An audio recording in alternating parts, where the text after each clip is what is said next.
कहा क्योंकि संत कभी अपनी मान बढ़ाई नहीं कराते, लेकिन फिर भी वो बात को गुप्त रूप से कह भी जाते हैं जिससे जिसकी विवेक की आँख खुली होती है।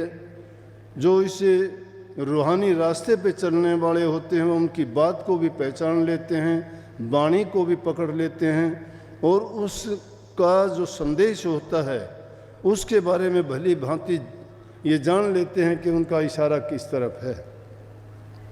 चाहे वो कोई भी हो, मोहम्मद साहब आया तो उन्होंने कहा कि मैं पैगंबर हूँ और खुदा का संदेश लेके आया। ईसा मसीह दुनिया में आया तो उसने भी कहा कि I am the son of the God. वह एक ही बात है कि मैं परमात्मा का पुत्र हूँ। सभी परमात्मा की पुत्र, वो अलग थोड़ा है, लेकिन संदेश ये दिया कि मैं जिस मिशन को लेके आया हूँ परमात्मा का पुत्र मुझे भेजा है।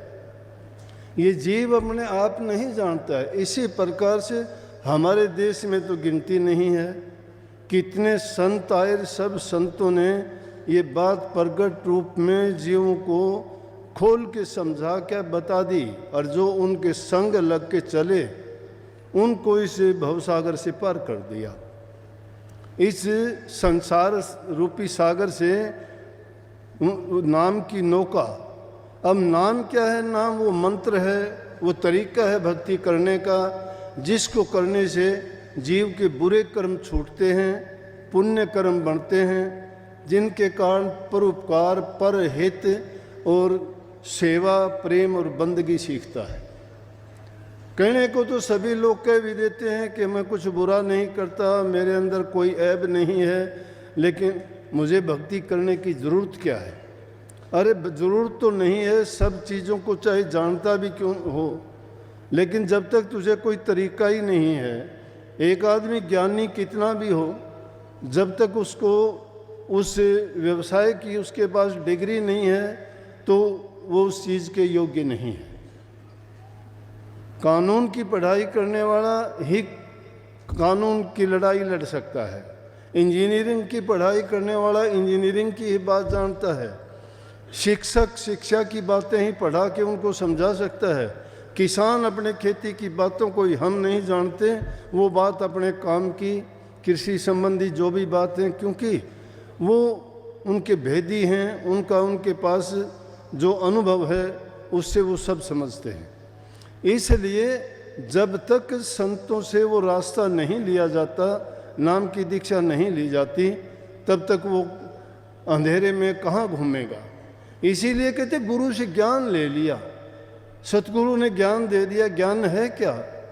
कहते कि सतगुरु मिले तो अंधकार मिट गया। अंधकार है क्या? अज्ञान है, नासमझी है, अनजानपना है। और उस नासमझी, अनजानपने में, अज्ञानपने में जो कर्म करते हैं, उस कर्म का जो कर्म फल बनता है वो क्योंकि सही नहीं है कर्म, उसका बुरा बनता है। लेकिन संत सतगुरु ये समझा देते हैं कि किस कर्म के करने से दुनिया में जाहिर है पुण्य कर्म करते हो, दूसरे का हित करते हो, किसी की सेवा स्वरूपा करते हो, कि ठीक है उनका नतीजा अच्छा मिलेगा, बहुत अच्छी बात है। दान पुण्य करने से, नेक कर्म करने से आपको स्वर्ग बैकुंठ मिल जाएंगे, अगला जन्म इंसान का भी मिल जाएगा, लेकिन मुक्ति का रास्ता गुरु के बिना नहीं है। अब जिनके अवतरण दिवस पे हम यहाँ पधारे हैं, हजूर परम चंद तारा चंद जी महाराज, अनपढ़ थे, स्कूल नहीं गए। यहाँ विद्या का कोई नहीं, विद्या को तो संतों ने अविद्या कहा है, अज्ञान कहा है। क्यों कहा है? क्योंकि जो ब्रह्म ज्ञान है उसको जानने के लिए इस दुनियावी विद्या की ज़रूरत नहीं पड़ती, उसको तो रूहानी ज्ञान की ज़रूरत है। और रूहानी ज्ञान किस चीज़ से होगा? मन की एकाग्रता से, बुराइयों को त्याग के और अपने दिल को अपने अंतर में।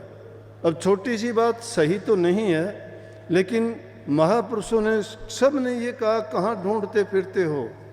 जिस चीज़ की तलाश है, जिसको ढूंढते हो, वो तुम्हारे अंतर में है। कबीर साहब ने सीधी कही, मोह को कहाँ ढूंढे रे बंदे, मैं तो तेरे पास में। हम ढूंढते हैं मंदिरों में, मस्जिदों में, गुरुद्वारों में, कंदराओं में, गुफाओं में, जप में, तप में, यज्ञ में, हवन में, पूजा पाठ में, मंत्रों में, अच्छी बात है, लौकिक भक्ति है, वो मान बढ़ाई मिलेगी आपको, फलाना आदमी दान करता है, वो आदमी अन्न क्षेत्र खोल दिए, उसने गरीबों की ये की, बहुत अच्छी बात है। ये जो आदमी वो नहीं करता तो कम से कम दुनियावी काम जो करता है वो भी कोई कम नहीं है, वो नामवरी भी पाता है, उसकी मन की शुद्धि भी होती है और नेक कर्म करने से उसका नेक फल भी उसको प्राप्त